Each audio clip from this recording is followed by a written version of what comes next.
There was a typhoon last night, and usually after a typhoon you get clear skies the next morning, but the wind is still quite strong right now, and this spot really benefits from an aerial view. So I'm just gonna wait till the winds die down a little bit to pop my drone in the air, and you'll see why. Oh my God.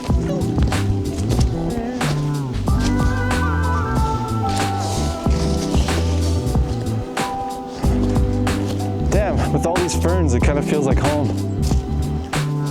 Home is British Columbia, Canada, if I haven't mentioned that before.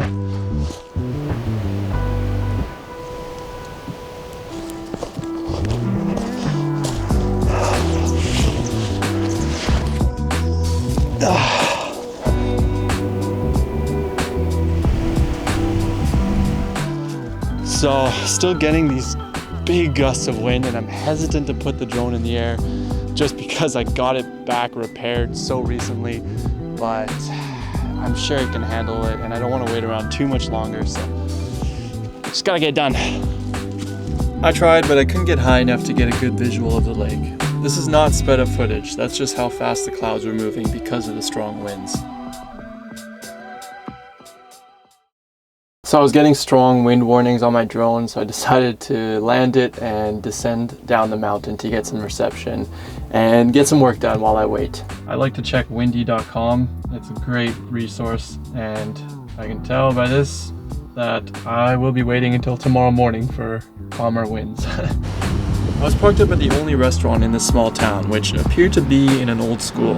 I honestly thought the place was abandoned when I drove by on the way to the lake. I mean, the baseball backstop was converted into a garden, and even that didn't seem to be maintained. Although when I came back, there was one car there, which I assumed was the staff's. It was actually such a quaint vibe, and I'm glad I could provide them with my business, since I don't think anyone else came by that day. Since I was going to be waiting until tomorrow, I took a quick walk around. Surprisingly, there were pull-up bars in the field, so I also got to hit a workout.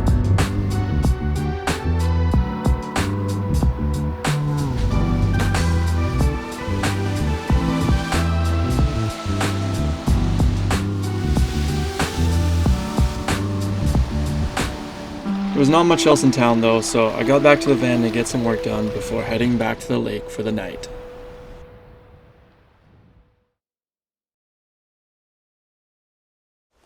Alright, let's try this again. I woke up right at the lake, or a short walk from the lake anyway. Winds non-existent, it looks like, so it's looking good.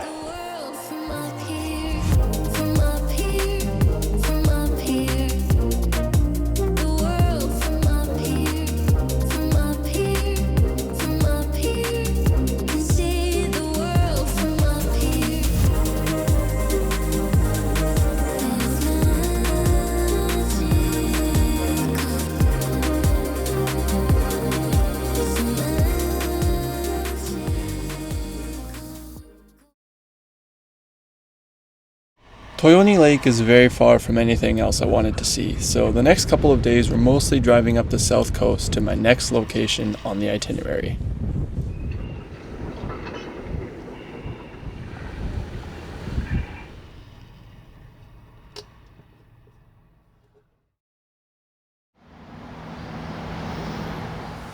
Lake Shikotsu in Shikotsu Toya National Park. This is the closest national park to Sapporo, so it's not exactly off the beaten path, but there definitely are some gems tucked away. After getting my morning started at a cute cafe in the parking lot where I spent the night, I got to exploring. The lake formed in an ancient caldera left by eruptions 30 to 40,000 years ago, and you can still see remnants of these volcanoes, some active still, around the lake. Oh, and this water looks very cold plungeable as well.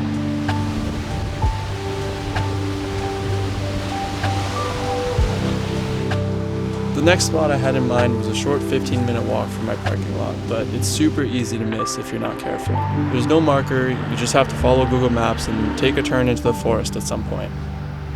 Kaidezawa, which is aptly referred to as Moss Alley in English, is a gorge formed by lava flows that were then carved out over centuries and is now left in a blanket of moss, making it a really unique experience. It looks like fur almost.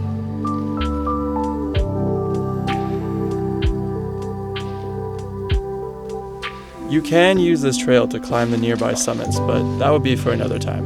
I got to a point where it seemed like the Moss Alley ended anyway, so I headed back to the van to have some lunch before checking out the next spot on my list.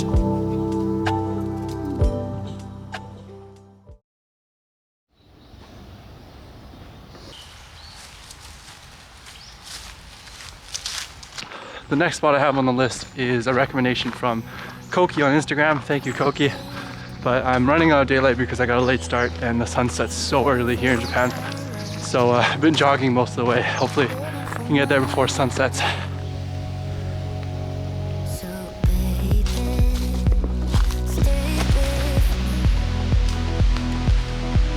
Oh man, this is quite the off the beat location. I love it, love it. All right, I like what I'm hearing and seeing already.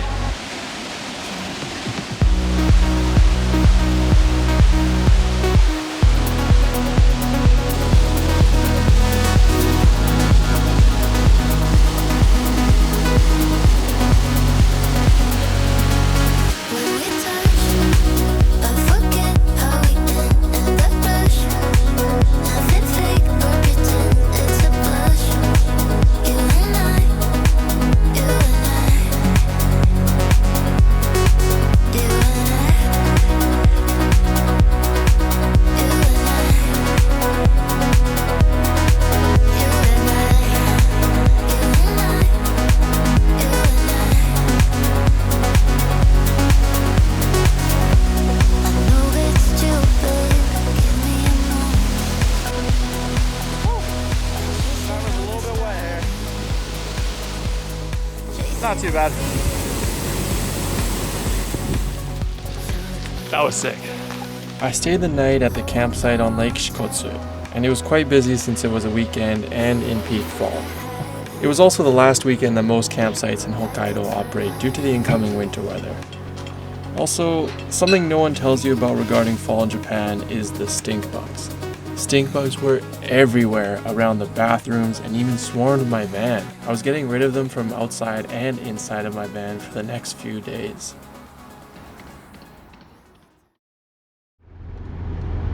On my way south, I briefly stopped by Toya Lake, which is the other name in Shikotsu Toya National Park.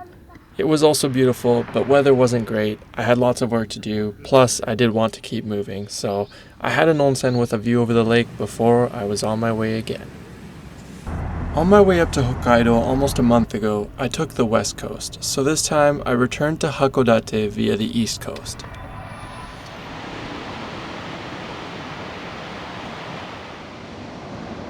But instead of going straight to Hakodate and taking the ferry back to Honshu, the main island, I had a crazy looking spot saved that would require me to take a bit of a detour. I wouldn't make it for that evening though, so I took it chill and enjoyed golden hour on the beach.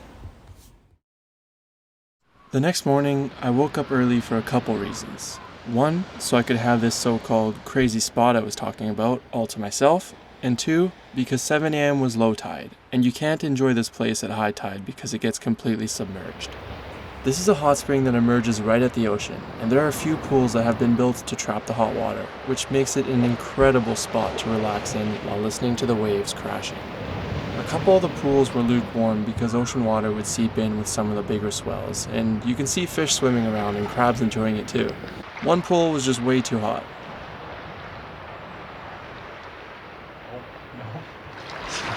Too hot. But this one was just perfect.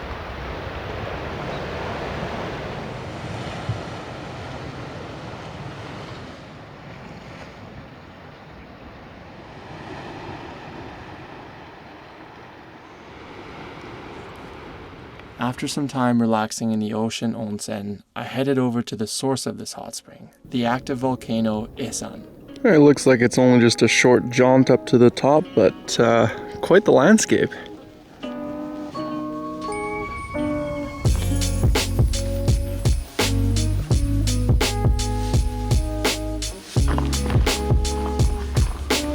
The strong egg smell of sulfur fills the air, and you can see steam rising from the mountain all around.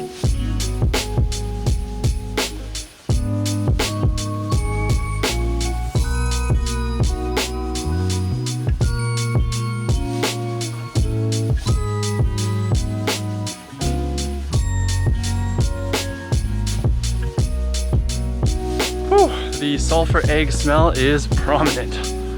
Despite being a quick 4-kilometer round trip hike, the views over the coast are just spectacular.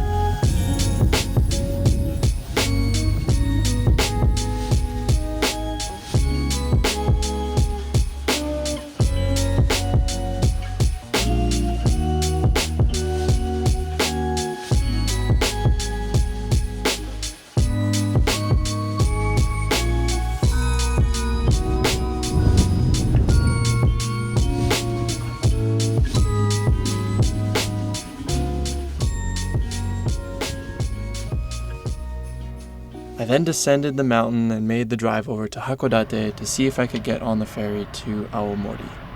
There was actually one leaving 20 minutes after I arrived at the terminal, so it was perfect timing. I can't believe it's been just about a month since I arrived in Hokkaido.